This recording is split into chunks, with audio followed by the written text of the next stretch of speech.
السلام عليكم شبابنا الطيبة، شلونكم؟ شخباركم؟ إن شاء الله الكل بخير. خبر مفرح من وزارة العمل والشؤون الاجتماعية ألا وهو زيادة رواتب المعين المتفرغ.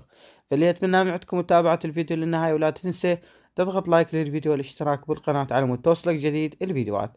مقترح من وزارة العمل إلى مجلس الوزراء يوافق على زيادة رواتب المعين المتفرغ إلى 250 ألف، أي الزيادة 250 ألف بعد ما كان الراتب 170 ألف. قرر مجلس الوزراء الموافقة على زيادة رواتب المعين المتفرغ إلى 250 ألف دينار بعد مقترح تقدمت به وزارة العمل والشؤون الاجتماعية.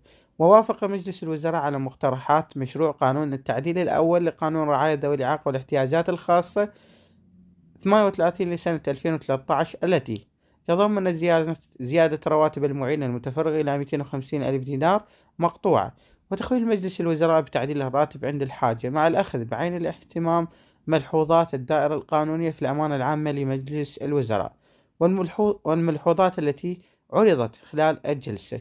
طبعا إخواني الأعزاء، هذا المقترح هو زيادة رواتب المعين المتفرغ إلى 250 ألف دينار عراقي، حيث وافق مجلس الوزراء على هذا المقترح.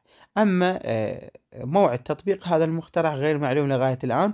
ننتظر التعليمات اللي راح تصدر من وزارة العمل حول موعد صرف الرواتب على هذا الأساس، يعني على أساس أنه تكون 250 ألف جنيه شهر إن شاء الله. في حال الحصول على أي معلومة في موعد تطبيق هذا القانون، هل راح يكون بداية هاي السنة الجديدة أم راتب الشهر المقبل، راح نوافيكم أول بأول في حال الحصول على هاي المعلومة.